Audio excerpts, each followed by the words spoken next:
In terms of cybersecurity, there are two types of companies, those that have been hacked and those that will be hacked. This is Process Safety with Trish and Traci. Process Safety with Trish and Traci is a production of Chemical Processing. Chemical Processing focuses on serving engineers designing and operating plants in the chemical industry. This episode is sponsored by Mary Kay O'Connor Safety Center. MKO and Chemical Processing partner to bring the Process Safety webinar series to you, complete with continuing education credits. To learn more, visit chemicalprocessing.com/webinars. Welcome to this edition of Process Safety with Trish and Traci, the podcast that aims to share insights from current incidents to help avoid future events.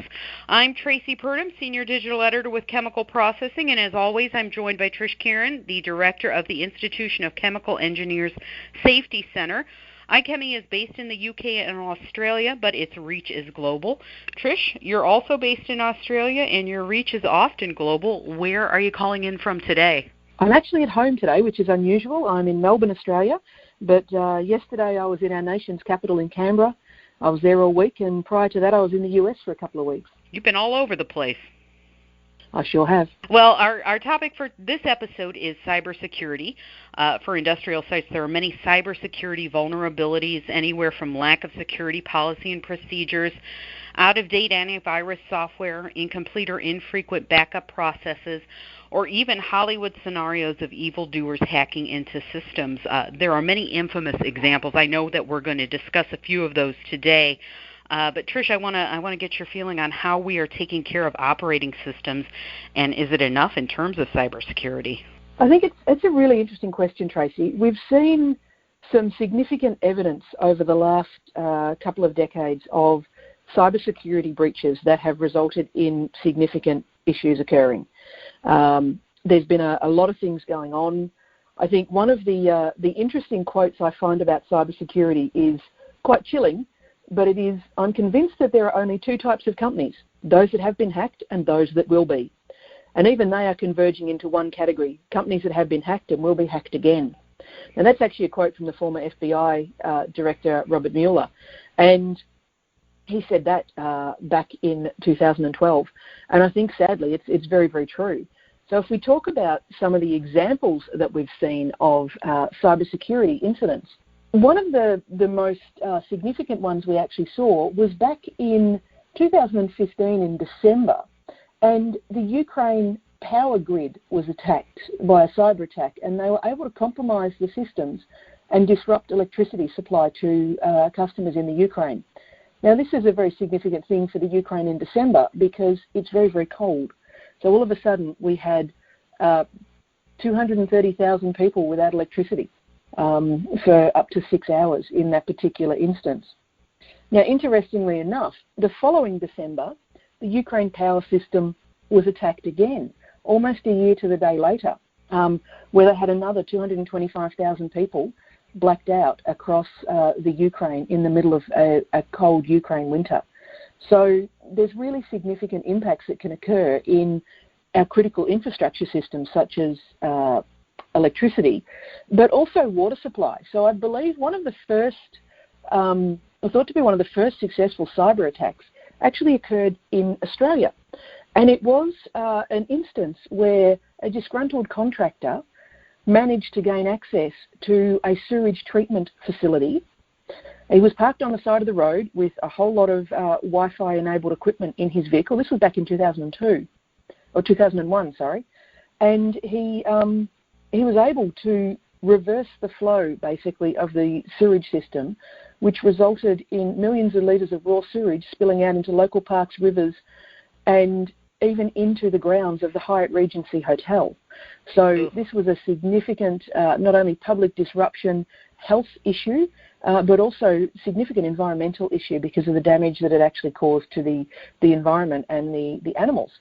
And he was able to access into the cyber system of that water treatment plant remotely off the side of the road using a Wi-Fi network and wreak havoc in it. And in actual fact, he'd infiltrated the system multiple times. He'd made at least 46 attempts to take control of it during March and April of 2000, is the correct year. He was actually subsequently found in the act on the side of the road with a car that was full with all sorts of different equipment that the police thought was unusual, and he was jailed for 2 years following that attack. But you can see how our critical infrastructure systems can be at risk, and this is a really, really significant issue. We need to focus on understanding what our vulnerabilities in our operating systems are and how we can actually fix those vulnerabilities. Well, that begs the question, though, how do you uncover these vulnerabilities? You've got a guy on the side of the road. You've got the Ukraine that gets hit twice in successive years. How can you uncover those vulnerabilities? So part of that is making sure that you've got, at the very start, you need proper policies in place at the very highest level of the organisation on how to deal with cybersecurity. Just like we do with safety, we have these policies in place. They then cascade down into the management systems and processes in how we actually manage our businesses. Cybersecurity is similar in that way. We need those processes to be defined, and then we actually need to obtain assurance that our systems are working. The best way to do that is actually through penetration testing, where you go and get the white hats to break into your system, find the vulnerabilities so that if you know where they are, then at least you can plug them at that point. If you don't know what the vulnerabilities and the gaps are, you can't find them, you can't plug them, someone else will find them and exploit them on you. So it's a really, really interesting focus. Now, over the years, we've got quite sophisticated with our SCADA systems or our DCS systems, our PLCs. We focus on making sure that they're air-gapped from the internet. We don't allow USBs to be put into them so that we can actually maintain a safe system. And that's really important. But where is the vulnerability in that? There will be people, such as your own engineers, for example, that can remotely dial in from home to check on something on your DCS, so it's not actually truly air-gapped. There's some of the things that we need to take into account. But one of the other factors, and we saw it with that sewage treatment plant issue with the Wi-Fi network, our policies need to be functional. We need to make sure, though, that we're not trying to eliminate people getting access to our systems altogether.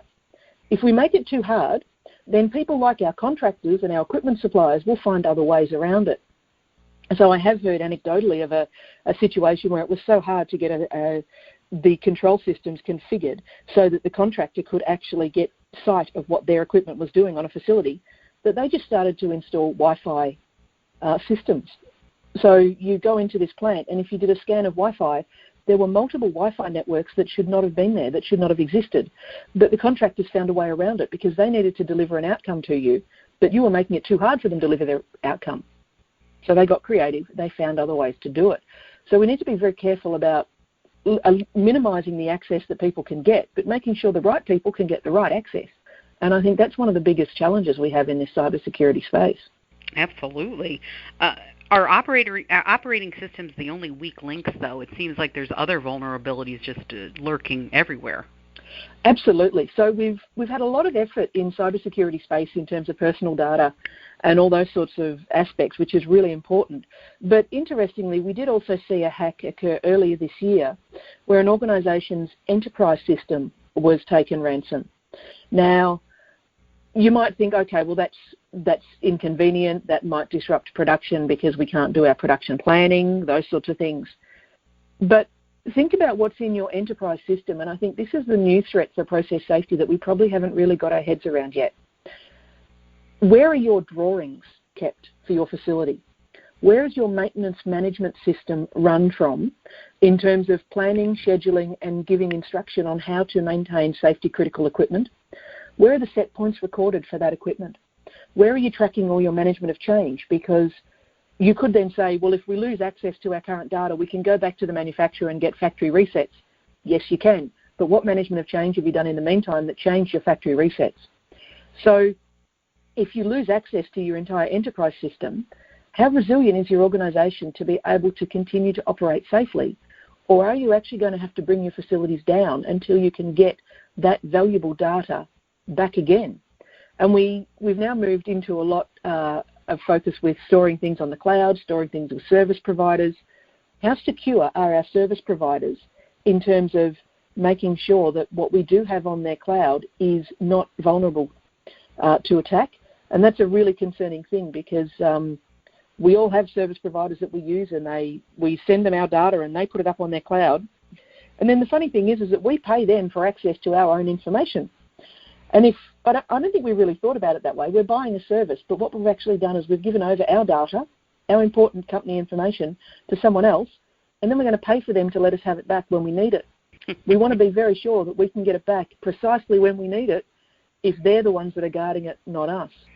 Well, I was just thinking, too, I mean, are we inviting trouble by being so internet and cloud and wireless dependent? I have everything up on the cloud. If I lose that, I lose a lot. I don't think we are inviting trouble by being too dependent on it. I mean, the fact is that technology continues to change and evolve, and we need to recognise that and evolve with it. I don't think we can sit back in our little office and have everything on paper and we'll all be okay. There are other threats to security that can exist. So I think we need to make sure that we have the right policies and processes in place, that we audit and we make sure we get assurance and we get the penetration testing done and we take action on the results of the penetration testing. And one of the interesting things to think about in that penetration testing of your systems, whether it is your DCS control systems or whether it is your enterprise systems, every few years you should be changing out your provider that's doing your penetration testing, because you might find that a new provider will find a lot more than your old provider is finding. So making sure that you can keep on your toes with what's actually going on is really, really important. Absolutely. Due diligence and making sure that this is top of mind constantly rather than being lax and letting those breaches happen. Are there any great ways for backing up this information that if plants are taken offline, is there a good way to have backup? Look, I think that's really going to be a question for the detailed cybersecurity IT experts.